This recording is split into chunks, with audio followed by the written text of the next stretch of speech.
exaltado seas tú.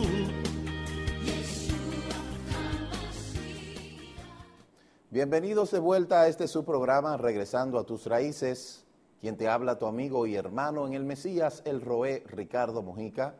Somos el Ministerio Mesiánico Directo al Corazón y estamos anunciando la restauración de Israel y de todas las cosas, como los declara las Sagradas Escrituras.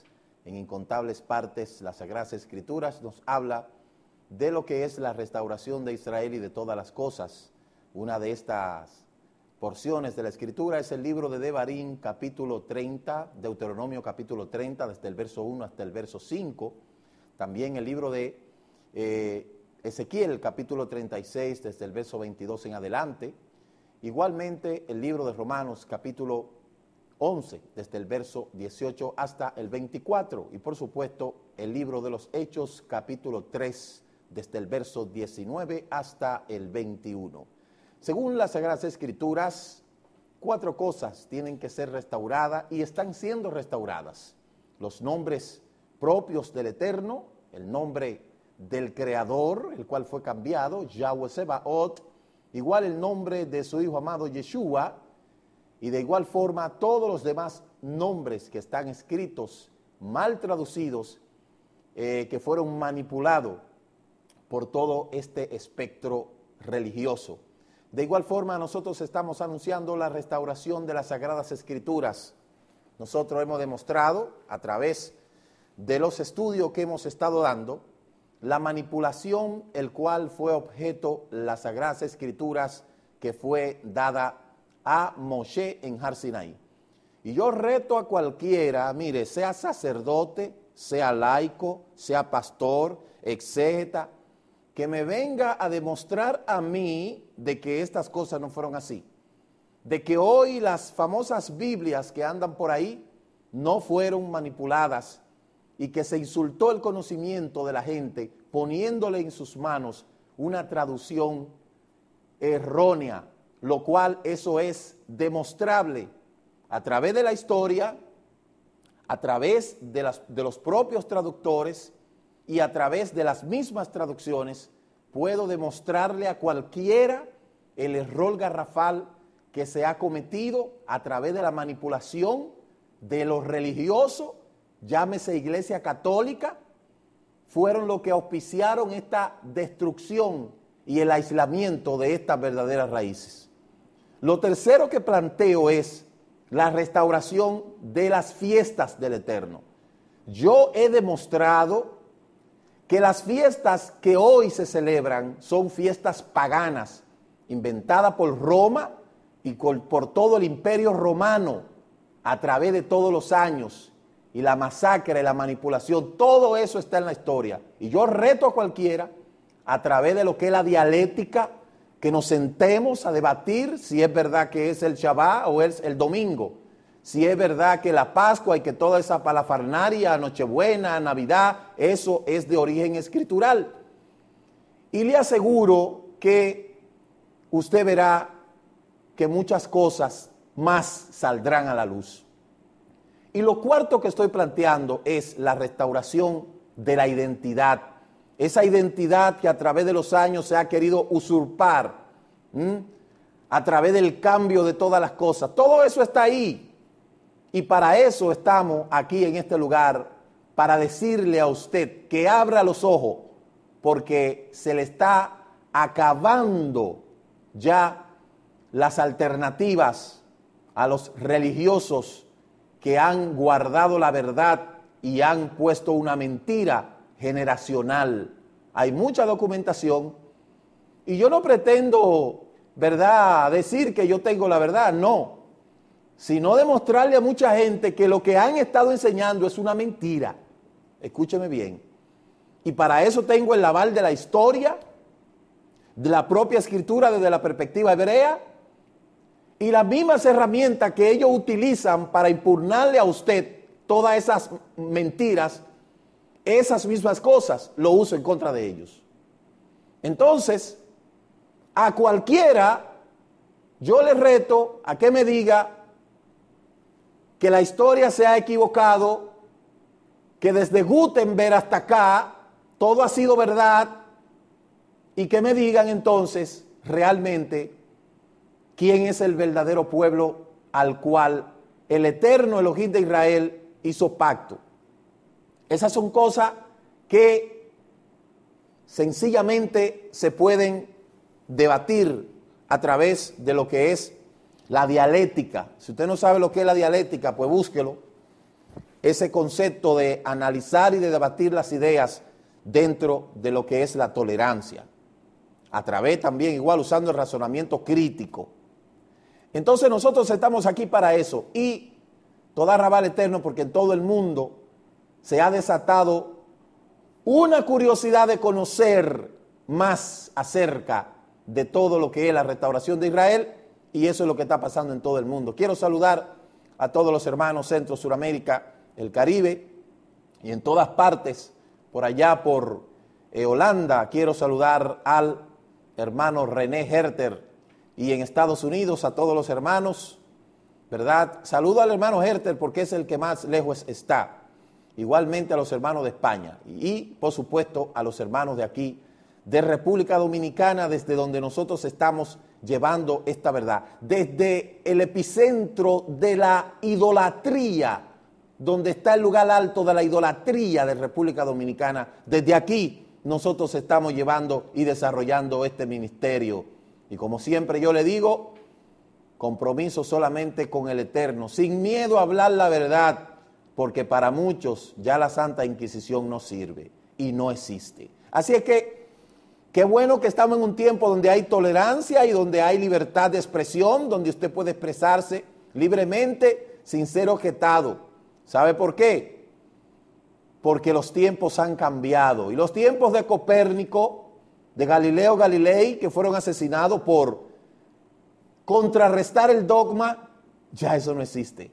Así es que aquí estamos firme, adelante, con la frente en alto, diciéndole a la gente, analice, estudie, busque la verdad y sea sobre todo, cuestione todo para que usted se dé cuenta realmente qué es lo que está aconteciendo. Obviamente hay mucha gente que no le gusta esto porque afecta lo que son sus intereses y como dice un intelectual, ¿verdad? El ser humano actúa por interés propio. Y así es, aunque no necesariamente el interés vaya a ser enfocado a lo que es el marco económico. Yo he aprendido mucho de ese intelectual del cual ustedes conocen y realmente es una persona bien capacitada, bien dotada y quizá él no se imagina lo mucho que yo he aprendido. Saludar a todos los hermanos, como le digo, y recuerde que estamos frente a la puerta principal de la Zona Franca, miércoles a partir de las 7 de la noche, viernes a partir de las 7 de la noche, sábado a partir de las 9 de la mañana y a las 4 de la tarde.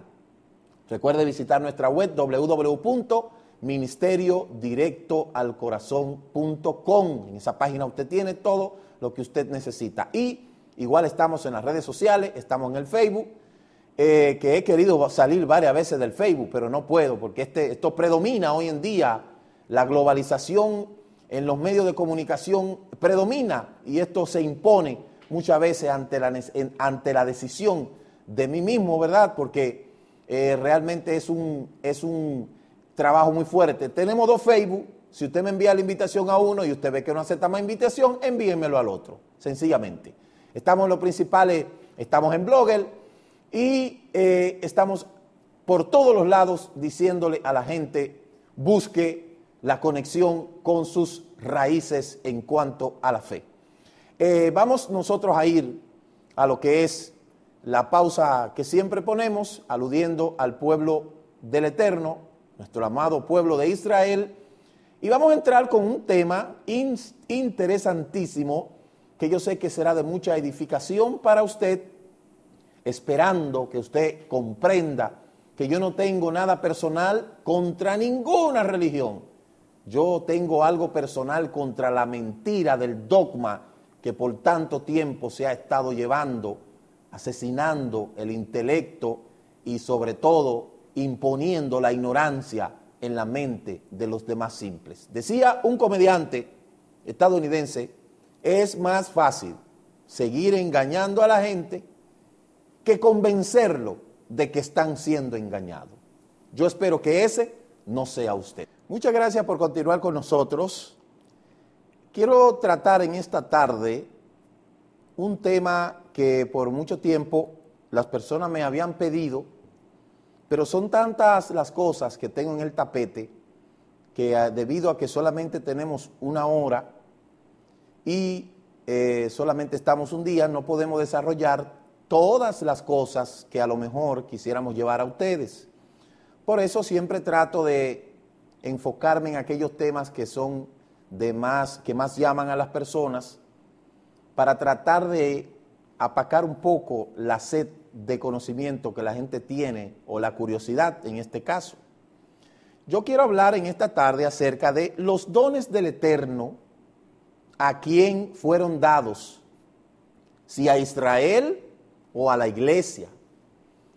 Porque se nos ha vendido que los dones fueron dados a la iglesia y que la iglesia nació el día de Pentecostés. Y eso es una mentira, de tantas mentiras que la teología del reemplazo se ha adueñado para proyectarse de que el nuevo pueblo espiritual es la iglesia, y eso es falso.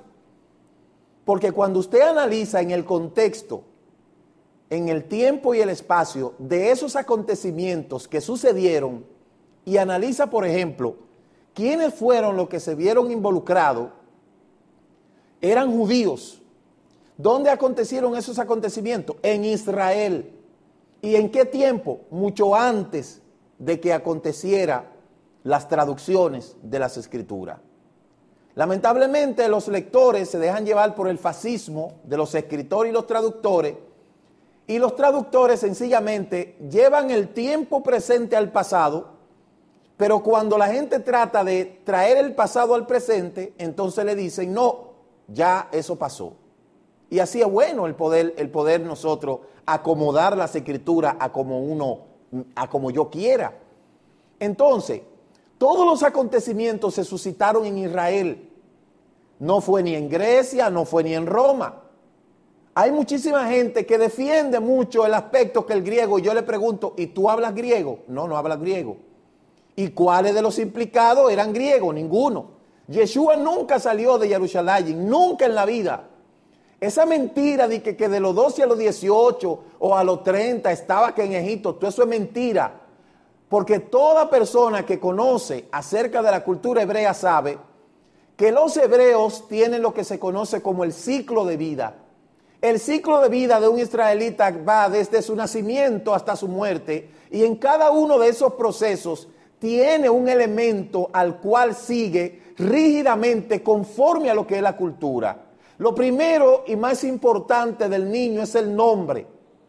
Por eso el nombre es lo que identifica al individuo. Por eso es que yo le digo a una gente que cuando me dice y se le llama por nombre Jesús, eso es falso, porque Jesús es un nombre latino. Luego sigue lo que es la Brit Milá a los 8 días. A los 12 años, la Bar Mishvah, y en el caso de las hembras, Bar Mishvah. Luego, a los 10 años, a los 18 va a la escuela rabínica. En este caso sabemos que Yeshua pertenecía a la escuela de Hiller, porque estaba bajo una cultura. Y luego a los 30 es que comienza su rabinato. Todo abodá de cada israelita comienza a los 30 años. Eso es lo mismo que pasaba cuando la persona de los levitas iba a ser Cohen. De igual forma, cuando había escuelas que eran para profetas. Pero se rompe el orden. Y otra cosa es el hecho de que cada persona que el Eterno utilizaba, por ejemplo, para ser Naví, que es profeta, todos en el Antiguo Testamento, como la gente le llama, todos eran hebreos. Usted no encuentra usted nunca encuentra a una persona que no haya sido del pueblo sobre el cual haya venido el Rúa de Yahweh sobre él y haya profetizado. Eso usted no lo va a ver en ningún otro pueblo que no haya sido el pueblo del Eterno. Entonces, la mentira de que los dones son de la iglesia y el fuego y que no sé qué, todo eso fue después. Y se lo voy a demostrar ahora mismo. Mirando aquí, sube un poquito más porque mira como que se me ve cortada la cabeza. Mirando aquí, ¿verdad? Vamos a ver los dones del Eterno a quien fueron dados. Si a la mal llamada eclesía o a Israel. Vamos a comenzar con la cita. Mire, en el libro de Hechos, ¿verdad? 1:4, recuérdense que en ese tiempo, en el libro de Hechos 1:4, ni existía el cristianismo, ni existía la palabra iglesia, ni existía ni siquiera el nombre de Iglesia Católica. Ahí eso es un acontecimiento. Óigame bien. Mire, le voy a decir una cosa. El acontecimiento que se suscitó ahí tiene como punto de partida un lugar y tiene como segunda opción personas que a su vez tienen su identidad. Mire, y estando juntos, les mandó que no se fueran ¿de dónde? De Jerusalén. ¿Jerusalén en dónde está? Si usted quita Jerusalén de todas las Biblias, usted se va a quedar una Biblia sin sentido. Solamente si quita esa sola palabra. Pero qué raro que en vez de decir que no se fueran de Grecia o que no se fueran de Roma, si no le dijo, no salgan de Jerusalén, sino esperasen la promesa del Padre, el cual le dijo, oíste de mí. El verso 5 dice, porque Johanán, no Juan, Johanán Tevilá, ciertamente lo sumergió en agua, es decir, no lo bautizó, no, hizo Tevilá, inmersión. Mas ustedes serán sumergidos en el Rúa dentro de no muchos días. Si es dentro de no muchos días, mire, eso se refiere a que no fue 5 años, 20 años, 30 años, 40 años, 50 años, no, muchos días. Y en Hechos 1:8, ahí tampoco existía ni cristianismo, ni iglesia católica, ni pentecostal, ni nada de eso.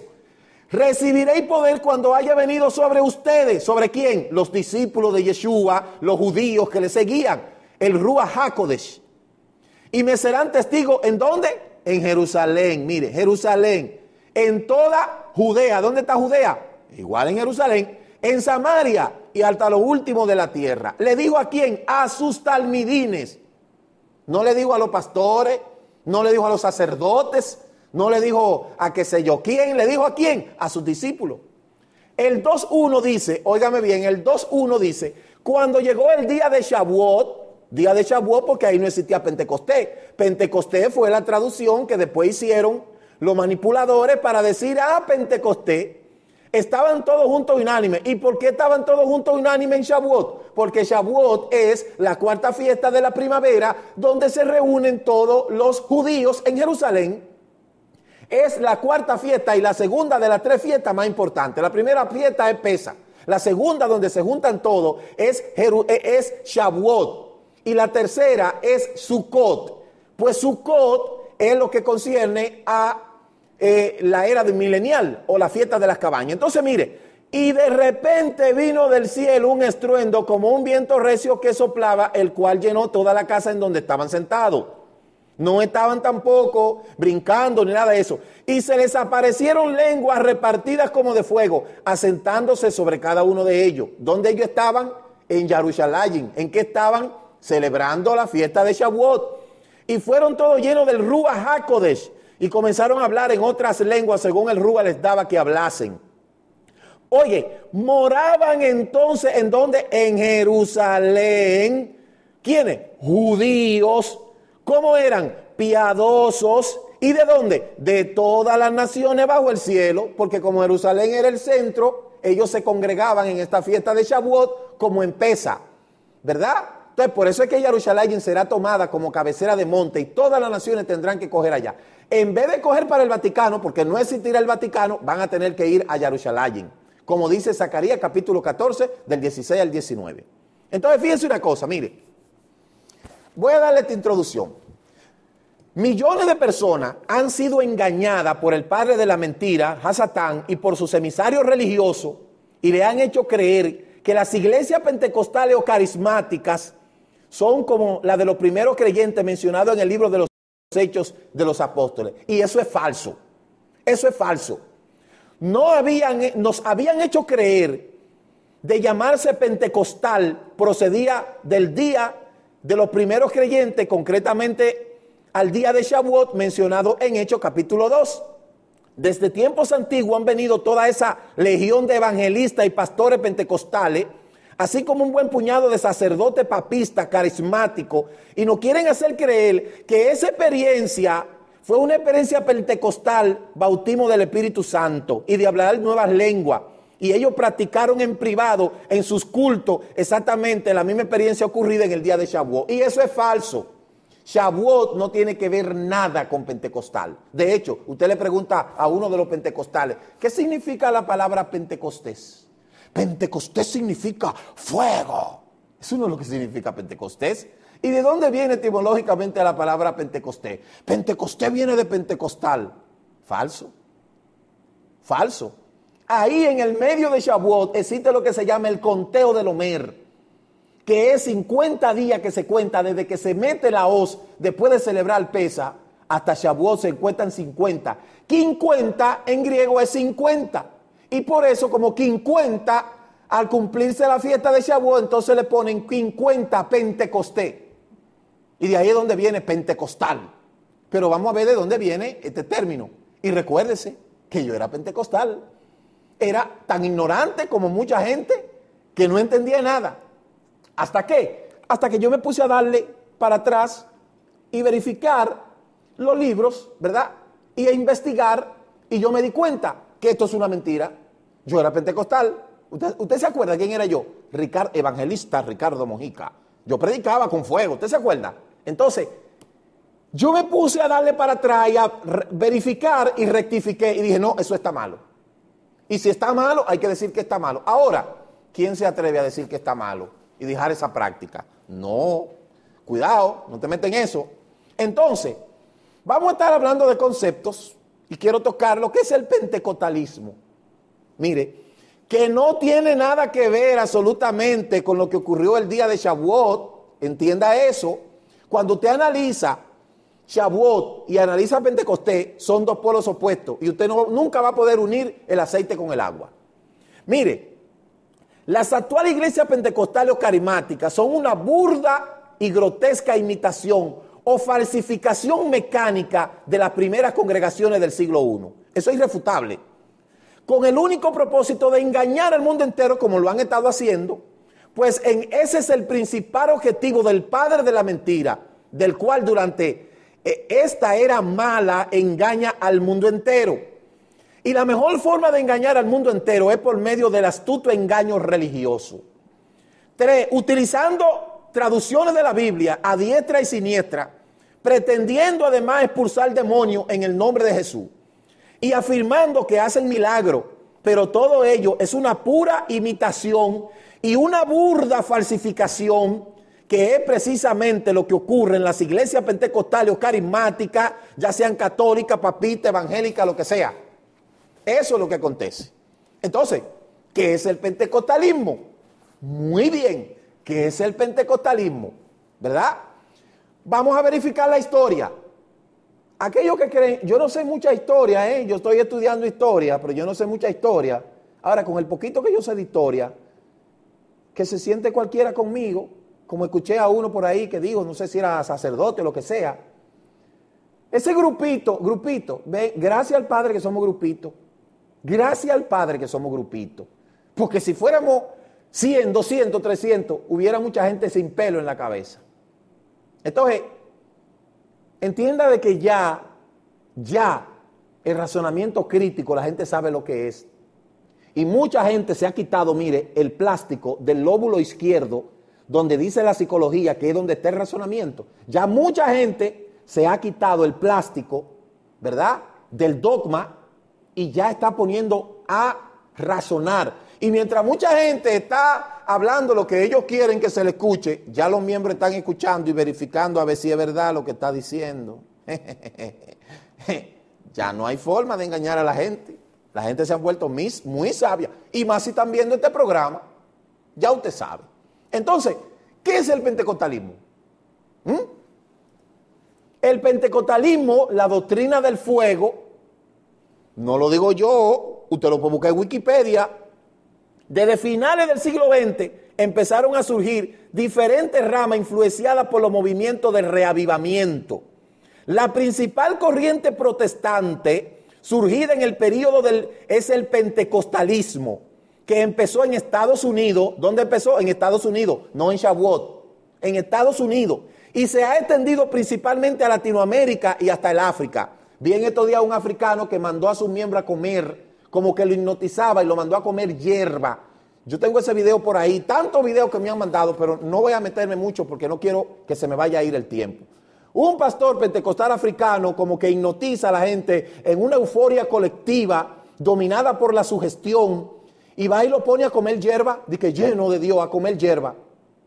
Y otros más que usted ha visto que lo ponen a brincar como maco, lo ponen a aullar como lobo y todo eso bajo el fuego. Háblele eso a un psicólogo o háblele eso a un estudiante de psicología para que usted vea. Entonces, yo no sé en qué están metidos muchos profesionales en muchos lugares siguiendo esta misma corriente, cuando ellos saben perfectamente que las cosas no son así. Entonces, las iglesias pentecostales dan un énfasis mayor en los dones espirituales que están descritos en el Nuevo Testamento, principalmente el hablar en lengua. Y usted sabe que yo siempre he tenido un concepto de eso, que el más espiritual no es el que más lengua habla, y que los dones no son, los dones espirituales no es un elemento a la hora de usted hablar de salvación que tenga que ver, porque el diablo, Satanás, los demonios imitan a los dones. ¿Cuáles son esos dones? Dones de sanidad. Y esos demonios que se van en el nombre de Jesús. Jesús es un espíritu superior al cual los demonios le obedecen. Escúcheme bien. Por eso se van. No es que usted lo expulsa, pero es que un espíritu superior de un nombre blasfemo que usted está usando que tiene superioridad sobre esos espíritus. Porque los demonios se van en el nombre de Yeshua, no en el nombre de Jesús. Ahora, los demonios que se van en el nombre de Jesús es porque el espíritu de Jesús es un espíritu superior. Y yo se lo puedo demostrar fácil. Porque acuérdese que yo andaba en esa corriente. Y usted me conoce. Entonces, cada rama o denominación del protestantismo suele estar subdividida en diversos grupos independientes. Lo que decíamos los grupos disidentes. Un grupo que se separa de otro por no estar de acuerdo con los conceptos ideológicos, se separa y luego es un grupo disidente. Lo que también se suele llamar denominaciones o familias denominacionales.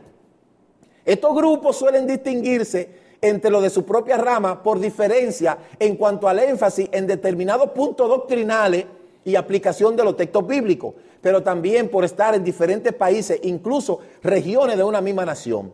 También se suele dar el caso de divisiones provocadas por divergencias administrativas, aunque esto afecta mucho más a iglesias locales que a grupos enteros. El protestantismo desde su originalidad lo que buscó fue un pedazo de pastel, del gran pastel que se estaba comiendo la madre. Y dijo, no, espérate, esto es muy grande, vamos a dividir el pastel, porque óigame. Y cuando yo veo el libro de Moacir Godotti acerca de la revuelta de Martín Lutero, yo digo, pero este era un demonio grande. Cuando en una ocasión provocó una guerra donde más de 1,000 personas murieron, 100,000 personas murieron. Y todo eso está ahí, y yo le tengo los libros también. Porque si esos libros están hablando mentira, entonces en la universidad no se están enseñando mentira. Entonces, el pentecostalismo, como yo le digo, mire, el catolicismo es un abortivo del judaísmo. Quisieron imitar el personaje, quisieron imitar los oficios, quisieron imitar su escritura, y como no se dio, lo que salió de ellos, de Cohen salió sacerdote.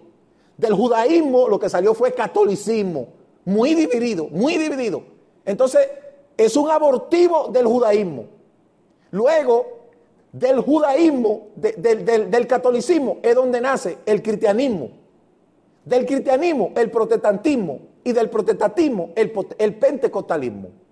Y eso lo vamos a ver. Entonces, debido a la diversidad de grupos que se sumaron al protestantismo y sus diferencias doctrinales, el mismo no se corresponde con el modelo de una sola iglesia o una sola doctrina homogénea. Porque mucha gente dice, la iglesia, ¿pero cuál iglesia? Porque hay tantas que ya yo he perdido el número. A pesar de las coincidencias originales expresadas principalmente a las 5 solas, estas son sola escritura, la doctrina de la sola fide, la doctrina de la sola gratie, la solus Christus, la doctrina de solideo gloria, es la creencia en que un solo Dios se le puede dar gloria y adoración, y aún en sus orígenes no se puede hablar de un movimiento solidariamente uniforme en este aspecto. El protestantismo habitualmente se expresa en tres tipos de movimiento o iglesia. Uno, al que corresponde a iglesias históricas de carácter nacional, como la iglesia de Inglaterra, el anglicanismo.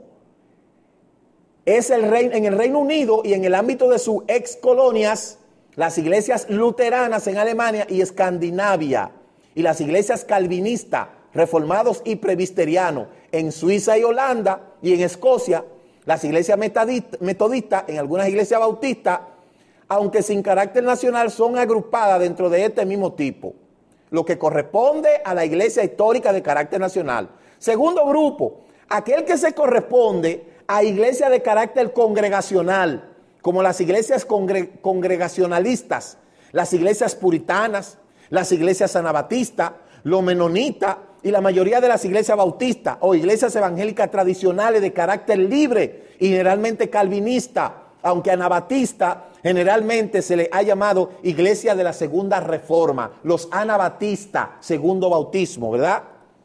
Mire aquí un esquemito que yo quisiera que muchos luteritos, miren eso, mire, viaje de la dimensión del tiempo desde el presente hasta hoy. Como sabemos, en el 1450, ¿verdad? Desde el 1492, ¿verdad? En el 1450 en Gutenberg se inventa la imprenta. En el año 1454 el Imperio Bizantino, el Imperio Romano Oriental cae.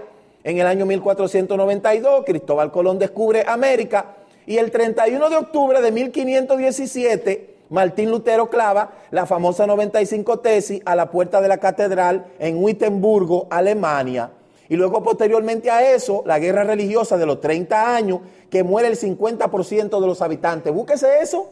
Búsquese que después del 31 de octubre de 1517, luego en el 1648 ocurre la guerra religiosa de los 30 años. Escúcheme, la religión ha sido la causa de más muerte en el mundo entero, a través de los siglos.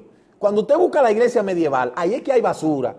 Cuando usted busca esa iglesia medieval, cuando usted busca el papismo teocrático, la teocracia papal, mire, ni me quiero meter ahí porque se me engrifan los pelos. Pero todo esto usted no lo va a encontrar en la Biblia Valera, ¿no? Fájese estudiar historia. Entonces, en el 31 de octubre de 1517 es donde Martín Lutero clava la 95 tesis. Qué coincidencia que ese mismo 31 de octubre es el día de Halloween, ¿eh? Entonces, 31 de octubre, Martín Lutero clava la 95 tesis y también se celebra Halloween. Qué bonita fecha.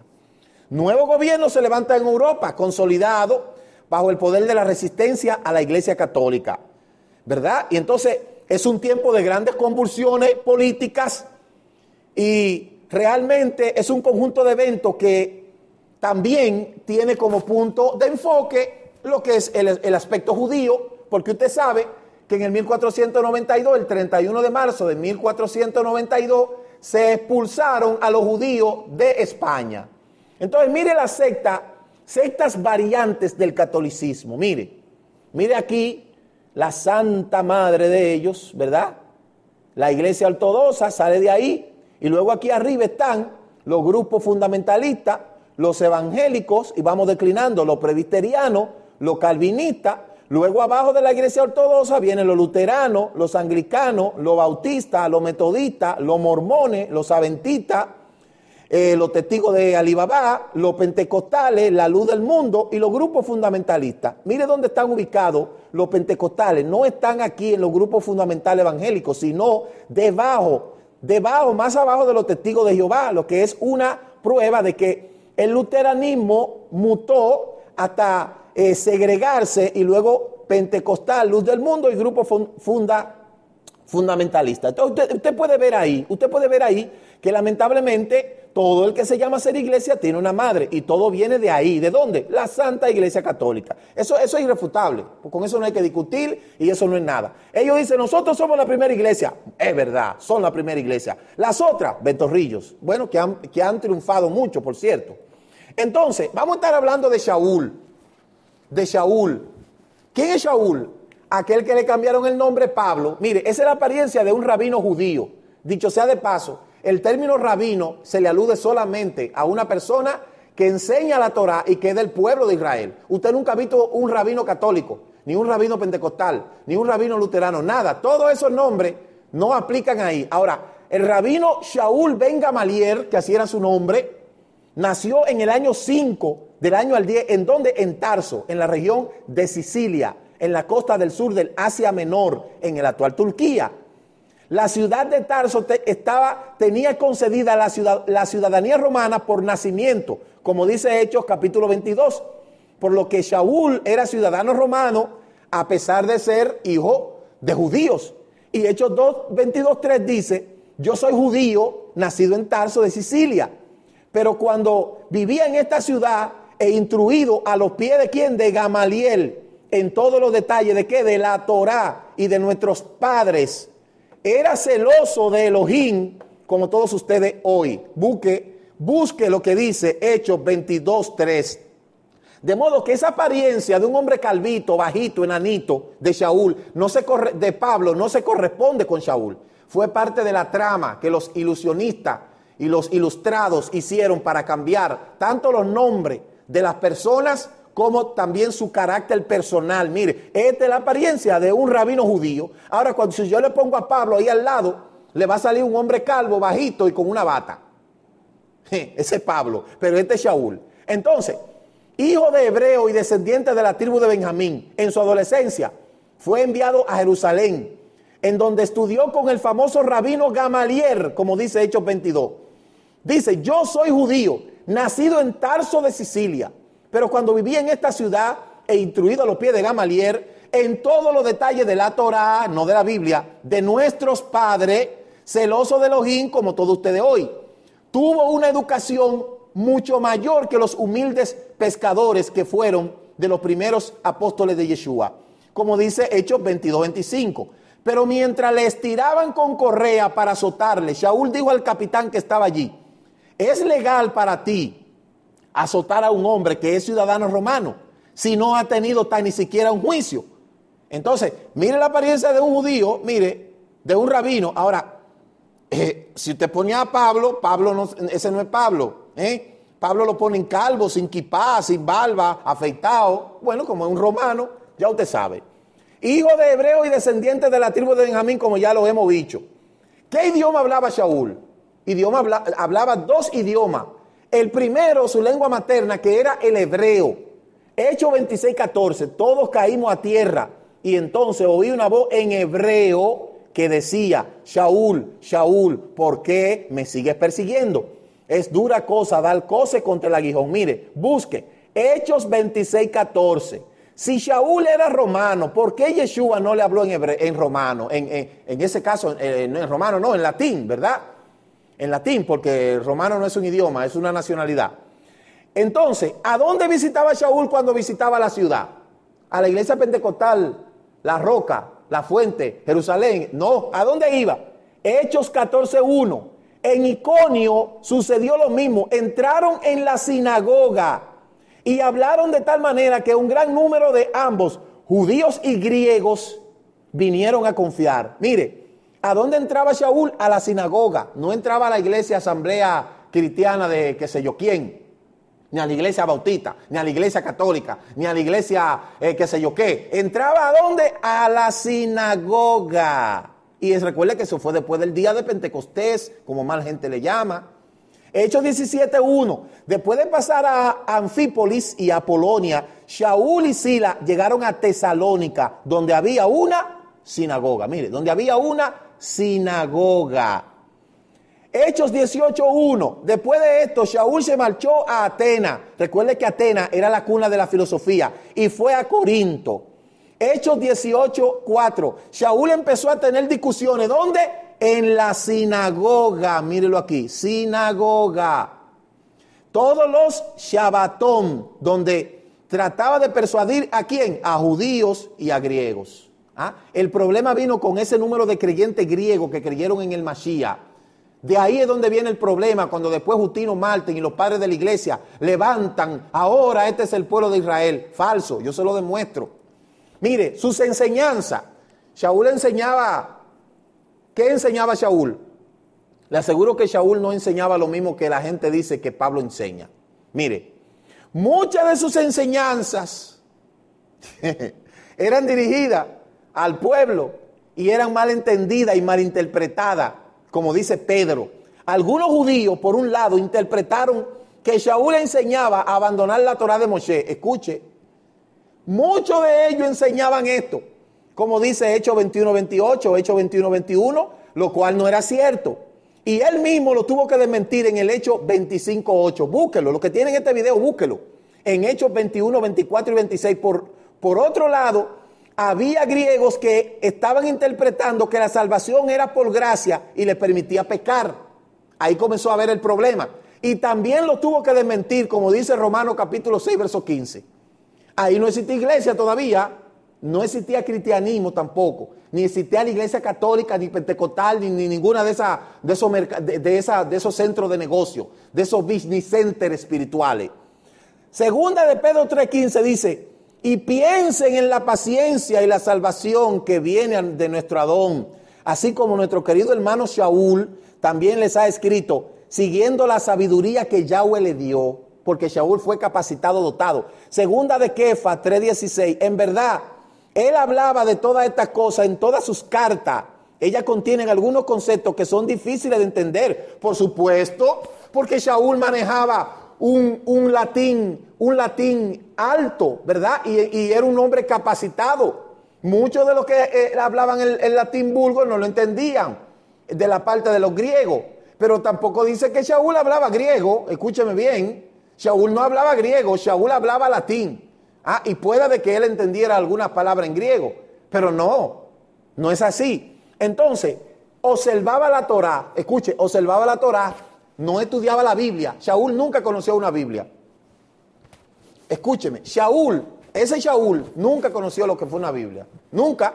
De hecho, la Biblia todavía no habían aparecido. Todavía San Agustín no había nacido. Todavía Gutenberg no había nacido ni siquiera. No existía traducciones. Lo único que existía era el Talmud de Ónkelos, que era prácticamente una traducción de lo que es los 5 libros de Moshe. Pero no existía Biblia. Mira, ahí no estaba la Biblia versión Valera, ni Reina, ni que no sé qué. No hablaban nada de eso. Shaul nunca conoció una Biblia. Entienda eso. Shaul nunca conoció una Biblia. Shaul utilizaba los rollos de la Torá. Eso era lo que él usaba. Váyase allá al tiempo y analícelo, a ver si es verdad. Mire, en el Hecho 21:24 dice, llévalos contigo, purifícate con ellos, paga los gastos relacionados a rasurar su cabeza, entonces todos comprenderán que no hay fundamento a los rumores que han oído acerca de ti, sino que por el contrario, tú mismo te mantienes en línea observando la Torá. Shaul era un observante de la Torá y pertenecía a la secta, a lo que era la parte de los fariseos. Shaul nunca conoció una Biblia, escúcheme bien, grábese eso en la cabeza.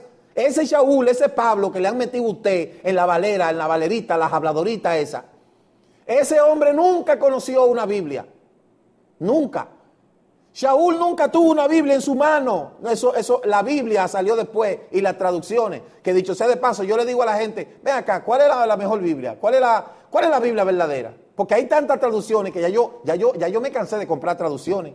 Ya yo no compro más traducciones, porque le he analizado en su gran mayoría. Entonces Shaul nunca tuvo una Biblia en su mano. Shaul utilizaba la Torá que había enseñado sus padres. Entonces, ¿cuáles ciudades se relacionan con la vida de Shaul? Vamos a ver, mírenlo aquí. Primero, donde nació, Tarso de Sicilia, ciudad natal de Shaul, el Turquía igual. O sea, Shaul era turco, para que me entienda. Jerusalén, ciudad de donde se estudia la ley de Moshe con el gran rabino Gamaliel. Asistió a la asamblea de los Shaliat antes del martirio de Esteban y allí a su vez es apresado por los romanos. Mire, Damasco, tercera ciudad. En su cercanía se convierte, se topa con Yeshua, que le habla en hebreo, como dice Hechos 26:14. En Antioquía, una quejilá fundada por Bernabé, lugar de partida de entre los 3 primeros viajes misioneros. Allí reciben los discípulos por primera vez el nombre ¿de qué? De Meshigilín, lo que seguían al Mashiach. Meshigilín se le decía, vástagos del Mesías. No se le dijo cristiano. Cristiano se le dijo después de las traducciones, porque esa era la mentira. No se le dijo cristiano por primera vez, escúcheme. Se le dijo Meshigilín, seguidores del Mashiach judío. Porque el tema en debate era que Yeshua era el Mashiach. No había otro tema en debate. El tema en debate era que Yeshua era el Mashiach. Y que todos los naví, los profetas, apuntaban de que Yeshua era el Mashiach de Israel. Y eso era lo que Shaul anunciaba. No había otra cosa. No había nada super mega natural. Ese era el tema en debate. A donde quiera que iba. Sí, Yeshua es el Mashiach. Es el profeta que levantó Yahweh, que era mayor que Moshe. Ese. Se lo decía. Pero hoy no. Pablo. ¿Y qué Pablo? ¿Y Pablo? ¿Y Pablo? ¿Qué Pablo? Pablo nunca visitó una iglesia. Shaul nunca visitó una iglesia. Ahora, Pablo sí. Pablo sí. Entonces, quinta ciudad, Galacia. Mire, Galacia. En la región situada en el centro de Asia Menor. Los creyentes de Shaul desde Éfeso, en una carta para defender a los hermanos de lo que le llamaban judaizantes, que querían imponer a los convertidos la observancia de la halajá. Y hay dos cosas aquí muy importantes. Le voy a decir algo, mire. Según el rabinato existen 2 Torah, una Torah oral y una Torah escrita. Y lo que los yaudí de esa época estaban enseñándole a esa gente griega que venía y había aceptado a Mashiach, en vez de enseñarle la Torah escrita, le estaban enseñando la halajá. ¿Y qué es lo que es la halajá? El Talmud, la Gemara, ¿verdad? La Mishnah, el Pirkei Avot que viene después y otra serie de conceptos que van ligados a la halajá. Y eso es lo que la gente no entiende. No es lo mismo usted seguir la Torah oral, la halajá, que seguir la Torah escrita. El libro de Deuteronomio, Devarim 4.2 dice, una sola Torah tendrá el extranjero y el pueblo. La halajá, nadie va a ser salvo por seguir la halajá, escúcheme bien, nadie va a ser salvo. Y estoy diciendo algo muy importante, esas cosas que tienen que ver con la halajá judía, tampoco es que son malas de desechar, porque yo le digo una cosa, para yo criarme en un sitio de idolatría, mejor me hubiese gustado haber nacido donde se enseñaba halajá. ¿Por qué? Porque es mejor en un sentido que la idolatría. Porque de ahí a usted conocer la Torah es fácil.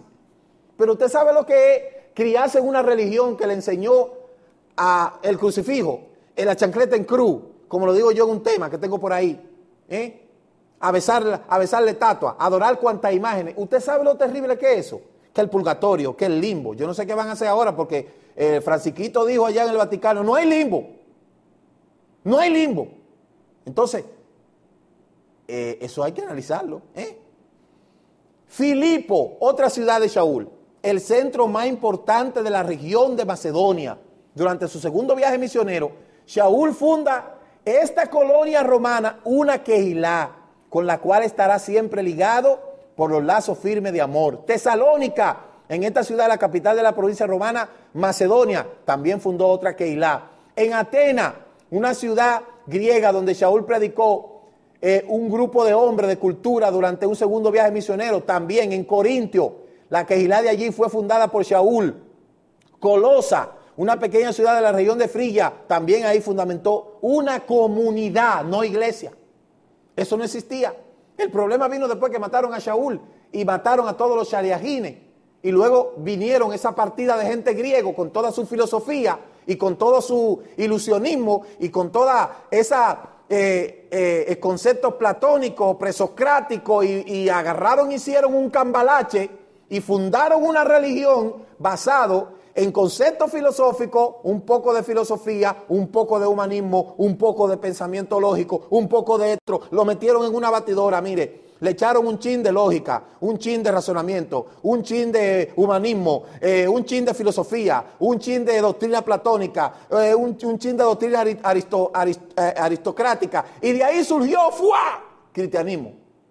Y entonces lo empañaron con la escritura hebrea. Le cambian los nombres, le cambian los personajes, tratan de cambiarle los lugares, y de ahí surge la iglesia. Salen los padres apologistas, comenzando con Justino Martí, luego viene Pantenu, Orígenes, Boca de Oro, el Boca de Oro, ¿cómo se llama el Boca de Oro? Que se lo he dicho, Crisóstomo, y luego Pantenu y Orígenes es que forman lo que se conoce como la teología del reemplazo. Busque eso, busque qué es la teología del reemplazo. Entonces, como los Shaliahines fueron muertos, Shaul fue muerto, entonces, debido a que el judaísmo rechazó todos esos creyentes en el Mashiach, fueron perseguidos, muy pocos quedaron, entonces los griegos agarraron su filosofía y su jugo que hicieron de creencia, y entonces Constantino en el 325 hace un concilio y dice, ¿qué es lo que le vamos a poner a esto? Y hay una historia de Constantino que usted no la conoce. Se fueron, hicieron un concilio, se pusieron de acuerdo, y entonces ahí es donde viene, cristianismo. Y ahí es donde viene la doctrina. Y luego vienen los problemas, porque donde hay gente y dinero, siempre hay problemas.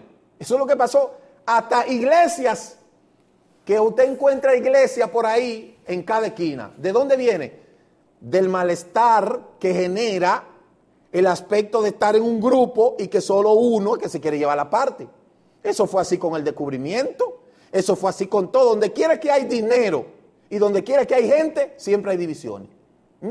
Siempre va a haber divisiones. ¿Por qué? Porque acuérdese, yo voy a recordar ese intelectual nuestro con esta palabra.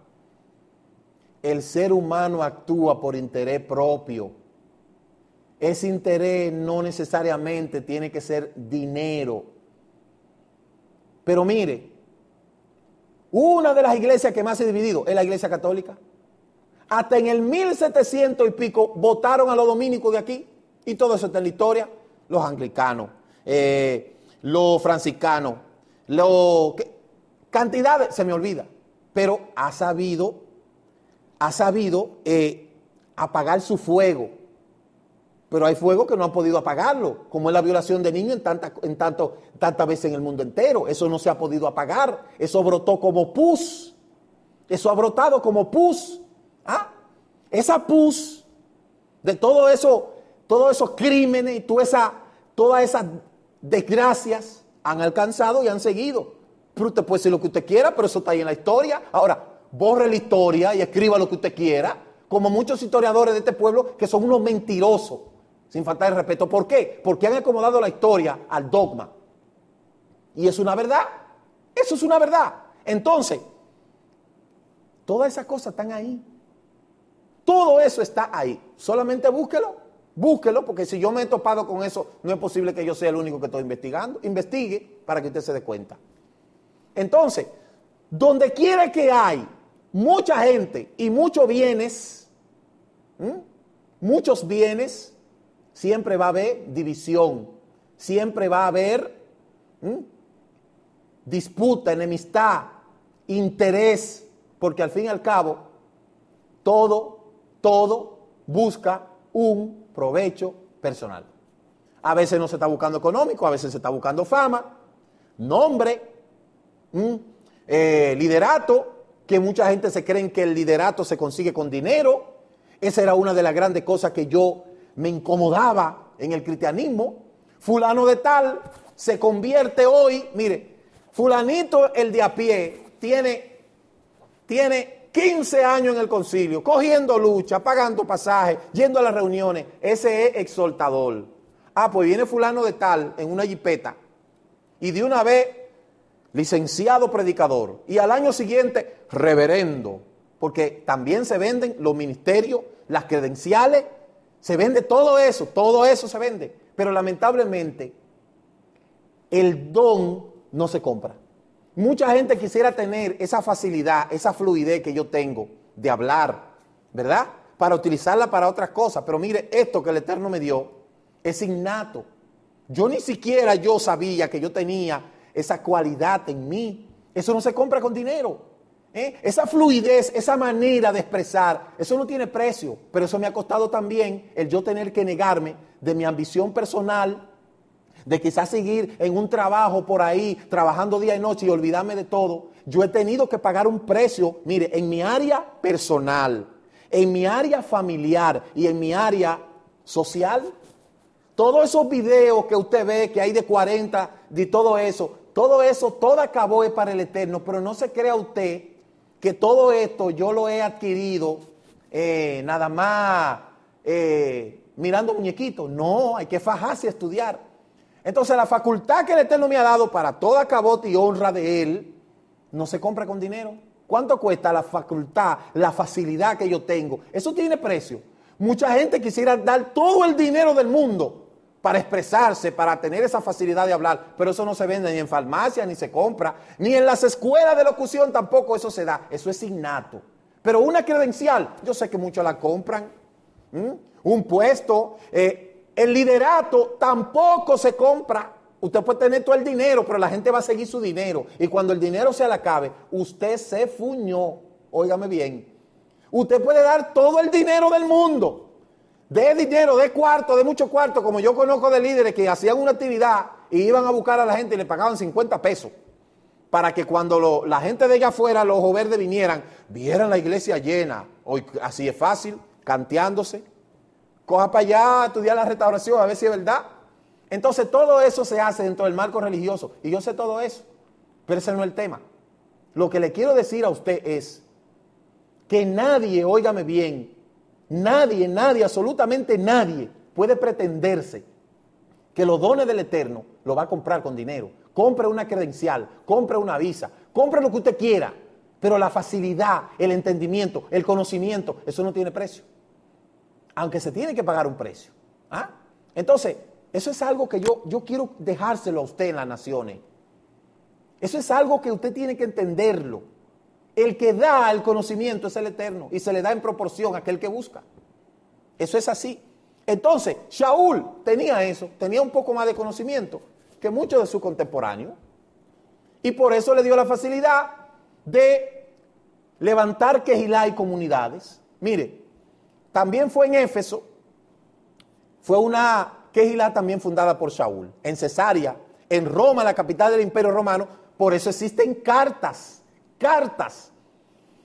Entonces, Shaul era judío de la escuela de Gamaliel, su denominación era fariseo, mencionado esto, con mucho orgullo en Filipenses 3:5. Los dones, los famosos dones. El libro de Joel dice, después de esto derramaré mi rúa sobre todo el género humano, los hijos y las hijas de ustedes, escúcheme, de ustedes. Ahí no le está hablando a la iglesia, ahí le está hablando al pueblo de Israel, que sus hijos iban a profetizar. Los sueños y visiones tendrán sus jóvenes. ¿Quiénes? Los hijos de ellos. Esos hijos no eran griegos. Escúcheme. En esos días derramaré mi rúa aún sobre siervos y las siervas, como dice Hechos 2:17. Johanán 14:15. Si ustedes me aman, guardarán mi mishmot, y yo le pediré al Abba, que le dará otro consejero consolador como yo, el Rúa de Emet, para que esté con ustedes.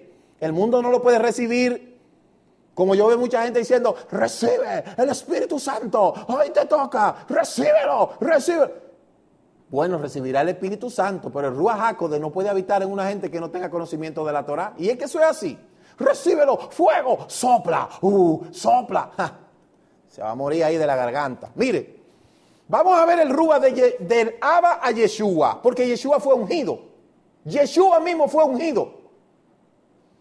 Yohaná Yesiyahu 11 dice, Yesiyahu e Isaías, el Rúa de Adonai reposará sobre él. El Rúa de Jokmá, sabiduría, de Biná, de inteligencia. Rúa de Exá, exhortar, de Geburá, de poder. Rúa de Da'at, de conocimiento, y de Yirat, de temor.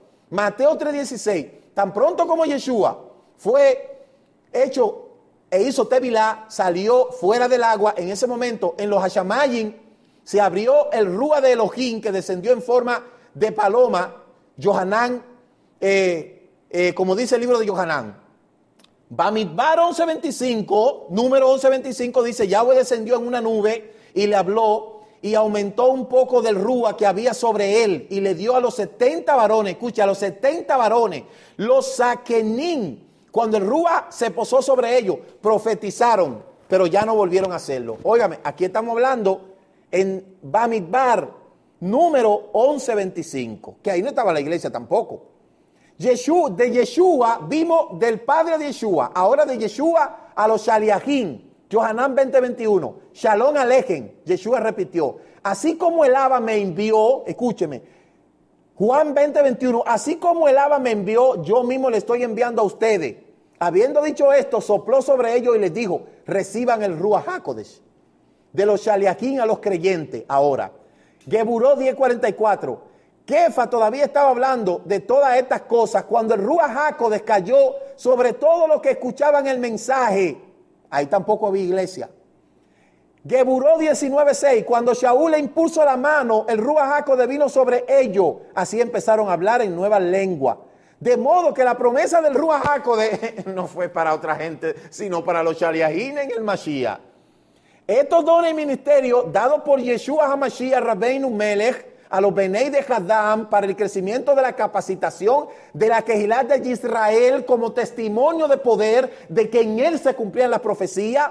Romanos 11:29, pues lo que Elohim da no lo quita ni lo retira, tampoco su llamamiento. Mire, Efesios 4:8, por eso dice, después que subió en las alturas, llevó cautivo a la cautividad y dio dones a los Benei Hadam. Benei Hadam. Efesios 4:11, además le dijo, algunos ser Shaleachim, a otros Nevilim, a otros Besorayim, a otros Besoraga Beulot, a otros Sakenim, a otros Roedim, a otros Morim y a otros Jajamim. Le estoy leyendo el libro de Efesios capítulo 4, 11 y 12 en hebreo, para que usted lo entienda. Y entienda de que esos abodá que están ahí no fue para la iglesia, fue para el pueblo de Israel. La tarea de ellos era equipar al pueblo de Elohim para la obra del servicio y la perfección del cuerpo del Mashiach. Yeshayahu, Isaías 11:2, el Rúa de Yahweh reposará sobre él. El Rúa, Yeshua mismo fue ungido. Romanos 12:6, tenemos diferentes dones destinados a ser usados de acuerdo a la bondad. Entonces los dones del Ruach HaKodesh es en hebreo minjá, es un don, es un regalo, es un presente. Está presente del Ruach HaKodesh que nos da, no como una ofrenda, es como una ofrenda a nuestra vida para que aprendamos a ofrendar nuestra vida sin reserva. Él tiene el mismo significado de la ofrenda de Israel que debió ofrecer a Elohim, como dice Bamidbar, número 15. Esta unción de la ofrenda representa la unción de los Meshichí que viene sobre todo creyente. Como dice primera de Yohanan 2:27, en cuanto a ustedes, permanece la Mashá. Mashá es unción. Meshichí, mesiánica, que recibieron del Abba. Entonces, esa unción mesiánica, yo le voy a decir una cosa, y quizá hay un hombre que está mirando este programa que puede testificar de eso. En una ocasión yo estaba en una iglesia a la que yo pertenecía, y llegó un judío mesiánico con un talí de esto. Usted está viendo lo que dice el texto de primera de Juan 2:27, y me dice, a ti, me dice, yo siempre estaba en la puerta, ahí te sabe que siempre habían borrachos y eso que entraba y yo estaba ahí. Llegó este hombre sin yo conocerlo, invitado por el mismo pastor, con un talí y me lo puso en la cabeza y me dijo, el Eterno te da una unción mesiánica. Mire, una Mashá Meshichí, me dijo, a ti se te ha dado ahora una Mashá Meshichí, una unción mesiánica. De ahí en adelante, bueno, como toda la gente, ¿verdad? Yo me quedé tranquilo y después comenzó a acontecer todo esto sobre mí. Primero vino una hermana, me regala un chofar, que yo no la conozco. Después me regala una mezuzá. Después otra me regala un talí. Después otra me regala. Y digo, ¿qué es esto? Y cuando yo comienzo a investigar, el Eterno me había escogido para lo que yo estoy hoy. Esto no fue un moquito que me picó a mí, ¿no? Ni que yo dije, voy a cambiar ahora, no. O que yo dije, no, ya voy a cambiar, me cansé. No. Yo siempre le digo que yo sé quién me llamó, a qué me llamó, cómo me llamó y qué es lo que yo tengo que hacer.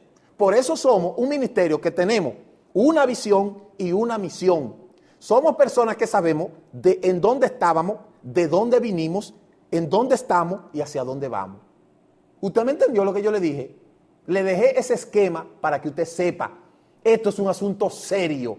Esto es un asunto serio que hay que ponerle atención y analizar todo lo que nosotros estamos diciendo. Entonces, ya para terminar, mire, están de los atributos, pero no voy a poder hablar de eso hoy. ¿Cuál es la conclusión?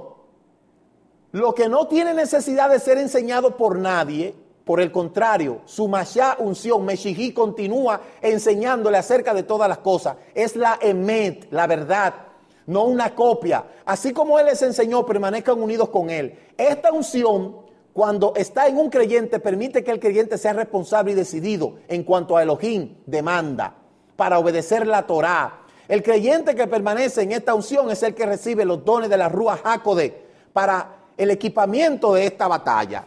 Con esto yo termino.